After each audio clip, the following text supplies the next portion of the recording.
I just left the 49ers practice field, and fans are going to love this. Those who enjoy clickbait quarterback rankings won't. Brock Purdy, with a skeleton crew at wide receiver, was absolutely dominant again. 2 70-yard touchdown bombs from Brock Purdy to receivers named Malik Turner and Kadarrell Hodge, whom the 49ers just signed yesterday. Purdy was absolutely sensational. He also hit Demarcus Robinson with lethal accuracy on some crossers. Deebo Samuel got a catch from Brock Purdy as well. I mean, Purdy is one of the best quarterbacks in the game. And I know that rankings are just there for engagement and clickbait, but you're not a serious person if you have Brock Purdy outside the top 5 in the NFL. Not just based on this practice, but based on the fact that this practice was reflective of what Brock Purdy did last season and the season before that. But last season with a skeleton crew at receiver because everybody was hurt or Brandon Ayuk abandoned the team, Purdy was still number 2 in QBR. He's the most efficient quarterback in the entire NFL ever since he joined in 2022. The sample is big enough at this point to end the nonsense. Brock Purdy is elite. He's awesome. I don't care if you put him 1, 2, 3, 4, whatever. Look at the production. The production has said that he's the best, especially on third downs, far and away ahead of everybody else in the NFL. It's almost comical at this point seeing people try to say that he's somewhere in the middle of the pack when he obviously isn't. And I was on that practice field watching Purdy excel today. Good injury trends for the 49ers at practice today. Osa Odighizuwa was back out there. He had missed the previous day with some soreness, and he was disruptive for San Francisco. We'll talk a little bit more about Osa in a bit. Stribling, though, was back out in pads and a helmet. He only went through individual drills, not team drills. Once the 49ers broke into scrimmage play, Stribling was running routes on the side, and he looked very fast. It's just been a precaution. Hamstring tightness, not a hamstring strain. He still is moving very, very quickly to the point where Mac Jones has a nickname for Stribling. Call him the flying Hawaiian because he's so fast. But he definitely is fast. But some guys, they can be really quick, but they're not as strong. So he has both. I don't have a comp for him yet, but I think he'll be a really good player. And obviously, got a chance to throw to him in the offseason a little bit, like when we went to Nashville and stuff. And I don't know, just the way he got to the ball when it's in the air was impressive. He has like a second gear when the ball's in the air. Some guys are really fast, but when the ball goes up and your eyes go up, you slow down. But he doesn't do that, so it's pretty impressive. And we've got a few guys that are like that, Jordan Watkins, and obviously Mike Evans is one of the best at it. So you want to have guys like that. And speed is good, but you want ball speed where the ball's in the air, they don't slow down. So he has that. The flying Hawaiian. And he's moving it with that 4.36 speed at height of nearly 6'3". Should be a big-time weapon for the 49ers. I even think that down the road, the 49ers are looking at Stribling as an X-wide receiver. But right now, they still have Mike Evans. And he didn't practice again with the quad strain. But I have to emphasize, there's been so much. We could talk about clickbait again, but it's been so overblown with the 20 players missing the other day. The 49ers went through injury hell last year. They're trying to play some of this safe this year so that they don't suffer the same fate during the regular season. And Mike Evans right now is not practicing out of precaution. He doesn't need any practice. He is Mike Evans. So Odighizuwa back, Evans still moving well on the side, Stribling partially back, moving really well. All that is good for the 49ers. I have to talk again about Gracen Halton because his second day back now from the bone bruise in his knee, he is explosive.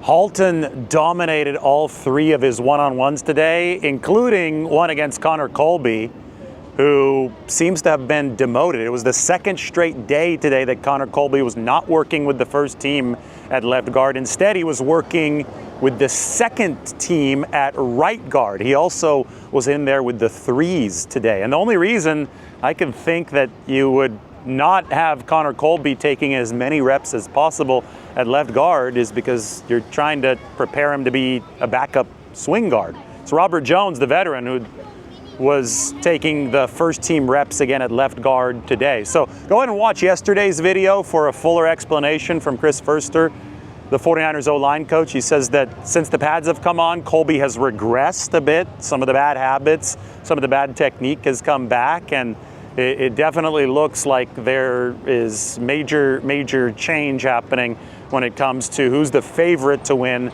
that 49ers left guard battle.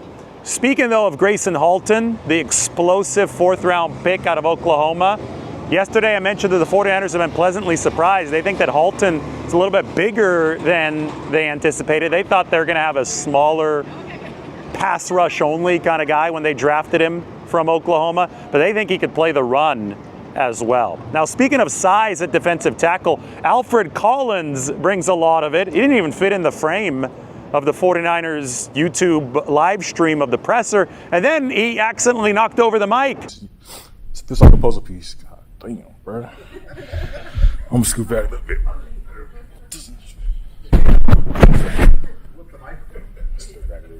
So Collins wreaking havoc in the media room, and the 49ers hope that he can wreak plenty more havoc on the field this year. Remember, last season Collins had that punch out against Kyren Williams on Thursday night at SoFi, helped the 49ers beat the Rams. That was a dramatic moment.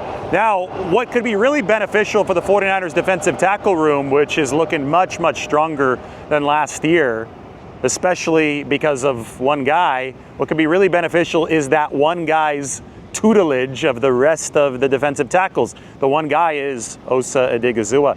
Listen to Alfred Collins talk about Osa. Man, his work ethic is something I've never seen before. So, like, it inspires me to do more. Like, he's been in the league for a while now. He's in here longer than anybody, So, it's inspiring to me, So I'm picking up what he's doing, and even on the field, just his effort and attention to details. It's infectious to me and the D-line group. Now, I want to switch gears and go back to the offensive side of the ball where Purdy had that big day today, because Raheem Morris, 49ers defensive coordinator, has a nickname for Brock Purdy. The Layer King has some really intensive intensity, and I like that about him. It's really fun for me when you get a chance to get some of those call-it periods, and you get a chance to go in the back with the offense, and you call your play, and then you get a chance to just hear him operate. You're listening to him, and you're able to hear him operate, and you're able to hear him operate in a very pro manner, how he communicates with the coaches, how he's very upfront. Today he got fired up, which was cool, which is fun, which is competitive, and I love that. And, like, when he does those things, it just makes the team go. I watched our team go out there and basically have a fight for an hour and a half, and then I'll hug at the end of practice and cheer for each other. It's the weirdest thing ever. It's awesome. But it was a lot of fun with that guy. He's awesome. The Layer King. Gotta love that. The way that Purdy's able to layer passes over the front line of the defense ahead of one of the back lines of the defense. That's why he's been so good with those intermediates. He didn't have to layer anything today on those deep passes. That was just straight arm strength accuracy downfield. But Purdy has developed a reputation in the league for being lethally accurate with those intermediate passes. He's got the spatial awareness. He is the Layer King, and Mac Jones has some thoughts on that. The Layer King? I like that. Kind of like a Lizard King or something. Yeah, Brock does a good job of that. I think Raheem, he's had some issues with that in the past. Quarterbacks in the NFL doing that, so maybe he has some scars. Now, Mac today didn't have his best practice. He threw an interception to Jack Jones. He was targeting Jordan Watkins on an out pattern. I guess that the play was initially intended to be a deep pass, but it wasn't there. Mac will talk about that in a bit. Then he threw another one that was almost intercepted by an underneath linebacker, Luke Gifford. He just wasn't able to hang on to it. That being said, we're reasonable here. We don't freak out about training camp. Mac Jones threw quite a few picks in training camp last year, then ended up having a great year. He was the best QB2 in football for the 49ers. And just listening to Mac's thought process and explanation of the play that turned into the interception here gives you, I think, some more perspective into how quarterbacks operate and specifically how they treat training camp. I don't really get excited. I think, you have to play each play, and, during the games and stuff, if you have too high of a pulse, it's sometimes a bad thing. And, I don't know, deep balls in practice are fun, but sometimes it's not realistic, I guess. So you have to just play it as a real play. Like there was one today I had a chance to throw it deep. I had to move and then threw an interception. So it's like that messes up the timing of the play. So you just have to play each play how it is. But my goal is to just try and get it to the right read. And, yeah, I say lower your pulse, whether it's a screen pass or a Hail Mary. You can't get too excited or not excited because sometimes that puts too much zip on the ball or whatever. Everyone's different, but yeah. One more piece of good news before I get into specifically what happened at practice. George Kittle doing some rehab work for the 49ers ahead of the team drill portion of practice, and it looks like he's moving well. So is week one going to be a possibility for Kittle? Probably still a small chance. The problem, though, is that 15-plus hour flight to Melbourne, Australia. Just being in that plane cabin, not known to be good for injuries, right? So, I mean, Kittle might be back week 2. If week 1 wasn't in Australia, I think the probability would be much higher, but he's going to try his darndest to be back.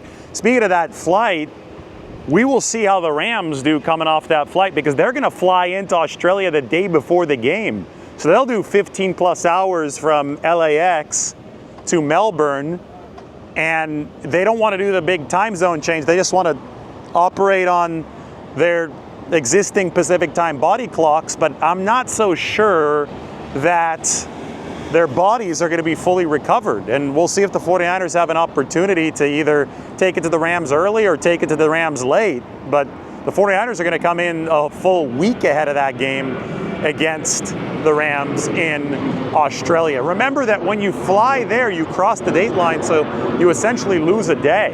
The Rams did this whole surgical strike approach last year for their game in London, but a flight to London is very, very different as far as just total length of the flight, but also with the whole time zone stuff, it's very different than a flight to Australia. So opposing approaches from the 49ers and the Rams for this week 1 game. All right, going through some of the practice notes. Christian McCaffrey, he has been spry. He has been moving really, really quickly for the 49ers this training camp. I think it makes a whole lot of sense. He's a year further removed from the Achilles tendonitis in 2024. Today, early on, he hit the edge, turned the corner, nobody touched him. It would have been a long touchdown run for Christian McCaffrey. So that's great news for San Francisco, especially with the running backs behind him very hurt right now. Jordan James, fractured rib.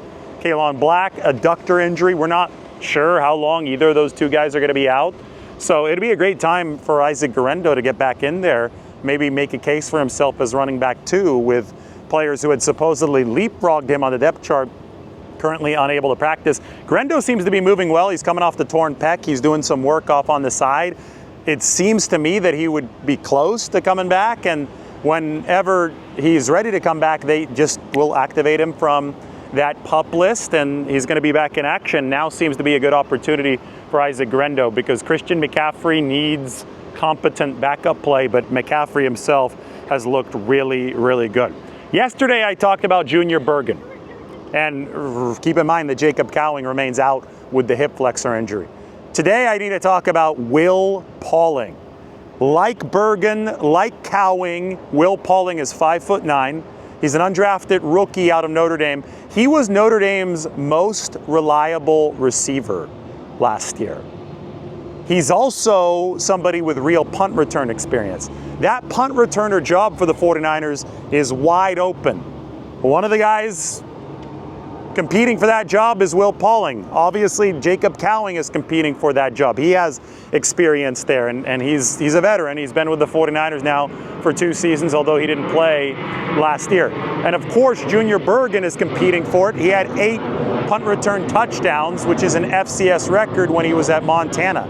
Yesterday, I mentioned that Bergen was making splashes offensively. He's taken major strides from his rookie season when he ended up on the practice squad to now. He's done a whole lot more than Jacob Cowing offensively at practice, and now Cowing is out.